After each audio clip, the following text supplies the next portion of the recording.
Tayong mga Pilipino, literal na hindi tayo stranger sa controversy. Talaga sa Pilipinas, ang daming mga issue talaga. Siguro hindi lang naman yung sa Pilipinas, siguro sa kahit saan naman lugar sa buong mundo. Pero ang natatandaan natin is pang Pilipinas lang kasi Pilipino tayo. And ba't kailangan ko i-specify? I-discuss natin ngayon is ang mga controversial na issue sa Pilipinas noon in terms of sa mga commercials, sa mga billboards, sa mga forms of advertisements, sa mga television shows. Ngayon, tignan natin ang controversial past ng ating kapwang mga Pilipino. And guys, kung fan kayo ng mga ganitong content, subscribe, click the bell button para may update sa mga panibagong video. Kuha tayo ng community kung saan tayo nag-uusap. And start na natin ang video ngayon. Kung gusto nyo i-check yung mga videos and mga articles na magre-react tayo ngayon, ilalagay ko lahat sila sa description down below. And kung gusto nyo, supportahan nyo yung channels nila, supportahan nyo yung creators nila. Kasi binigyan nila tayo ng mga content na kung saan pwede natin pag-reactan. Huwag nyo kalimutan na i-support rin ng owners. And guys, kung gusto nyo pa, tulad nga nasabi ko, gusto nyo pa na more content,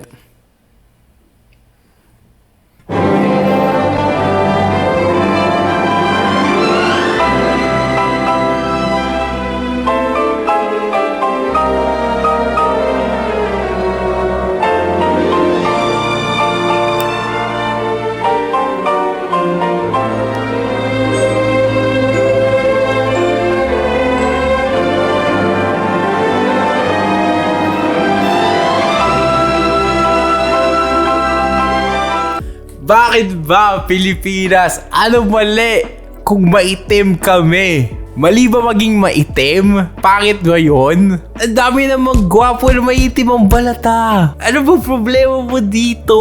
Ano ba? Dahil ba di kami makita sa dilim na naman? Hindi makita. Guys, Pilipino, gumising kayo. Huwag niyong i-demonize ang skin color namin, please. Ano na nga ang pangalan niya? Sofia Bianca po. Pakitanggal ang belo.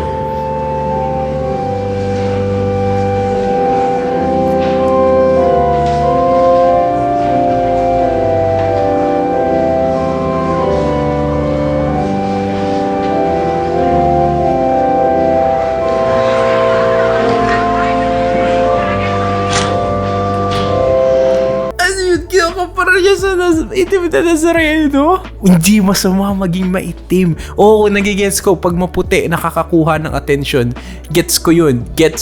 Okay? Pero hindi ibig sabihin automatically pag maitim na yung balat mo, kailangan nang baguhin, like pangin na yan, and yung only way para i-improve lang yan is pumuti. Una sa lahat, si Michael B. Jordan. Hindi siya moreno pero maitim balat niya. Yung mga mapuputi nga gusto nga nila magpatan kasi wala sila yung balat tulad namin. Kami mga pwede sa araw.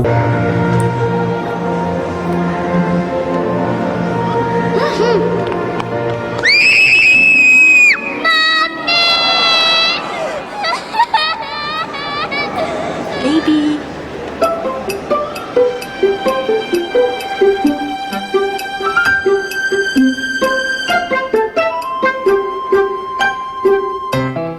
Hair this healthy. It's shiny, soft, and smells so good. New Vaseline Healthy Glow Shampoo for hair that's healthy ever after. Galing naman, Han. From Unilever. Ba't sila nag-aamuyan ng buhok sa wedding? Ano yun?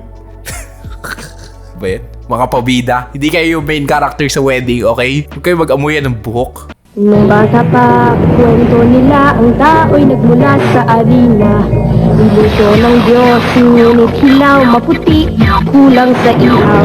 Nang magluto uli, sumobra naman, naiwan sa hay ang kalan.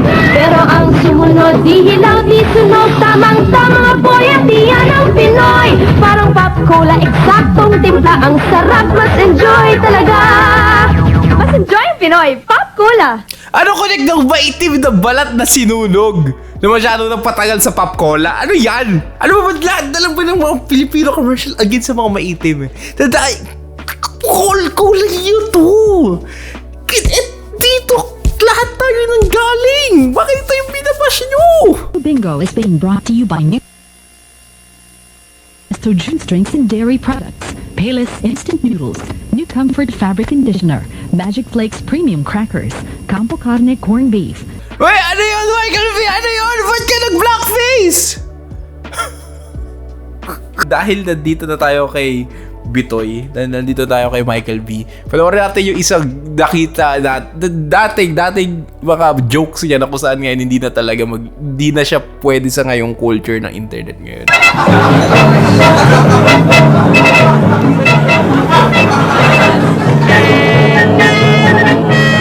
yun, gagawa tapos yung siya. Tapos yan yung ginawa. Kuha ng dalawang building, okay? Parang iba. Parang World Trade Center. Talagang binanggit pa talaga yung word na World Trade Center. Oh, yeah. Yan na yung punchline. Ito na yung punchline. Check na. Ang daming tao na mga ginagawa ng Bitoy.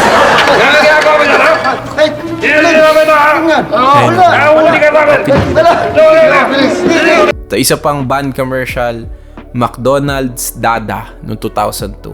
Ito yung mga top 5 band TV commercials ng Philippines by Christina Dalistan.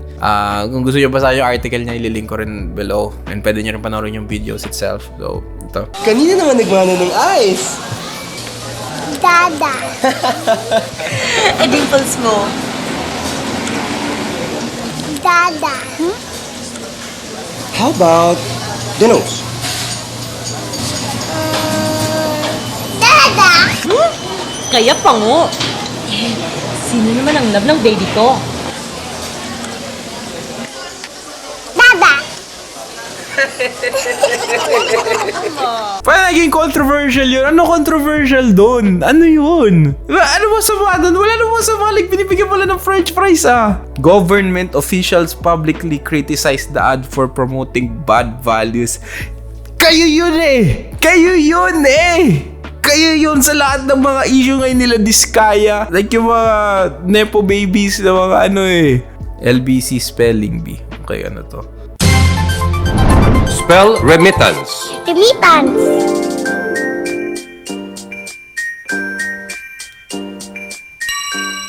Remittance. Capital LBC. Remittance. Tumpak! Basta pera padala, sa hari ka na. LBC.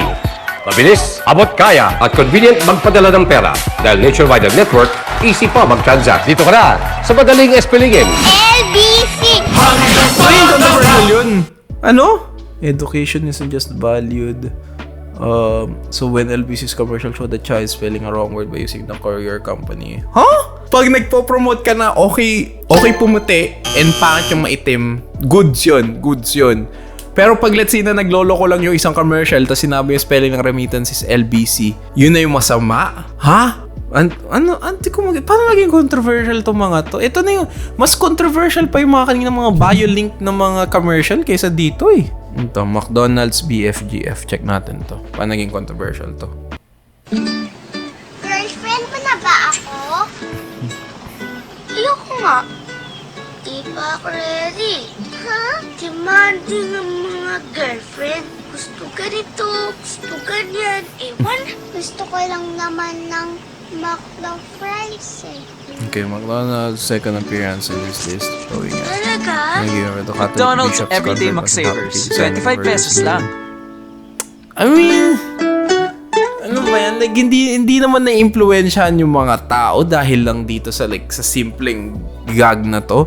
I mean, dahil lang naman na nagsusuntukan, nagpapatayan sila Tom and Jerry sa Tom and Jerry. Ibig sabihin, gagayahin mo na yung mga inalan nila Tom and Jerry. Sige, gets ko. Yung Catholic Church, sila yung beacon of morality dito sa bansa natin since yung majority natin Catholic. Pero I mean, disagree lang ako sa kanila dito. Okay?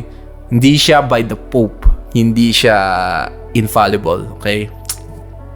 You know the rules. Okay, move forward tayo dito sa mga billboard. Ano ba yung mga billboard dito ng controversial? Benches defaced pro-LGBT billboard. Power 15, all kinds. I mean, controversial ba to? Kaya naging controversial yun? Executive Opticals loser billboard. Kaya na naman. Palagi na lang pag maitim, palagi na lang kami yung kawawa. Palagi na lang pag maitim, kami na lang palagi yung like least choice. Ito, sa Buy-and-Tell. Buy-and-Tell satisfaction guarantee. Ito na yung controversial. Ito yung masasabi kong controversial. Bakit ka maglalagay nito? But it wants to say in 2006, the telecommunications firm wanted to tell everyone that they got the job done. Bakit sex? What orgasm? Bakit orgasm agad pag get the job done? Bawal bang nakangiti lang? Bawal bang ganito? Or like mga... Yun na ba yung choice? Yung marketing team! Ito, nakatikim ka na ba ng 15? Ayo! Ayo! FBI, open up! Ayo! Okay, ito na yung pinaka-controversial sa tingin ko. Okay, guys. Subscribe para sa more videos like this. Usap tayo ng mga ganitong mga topics. Tapos, bell button. Marami rin ako mga shorts and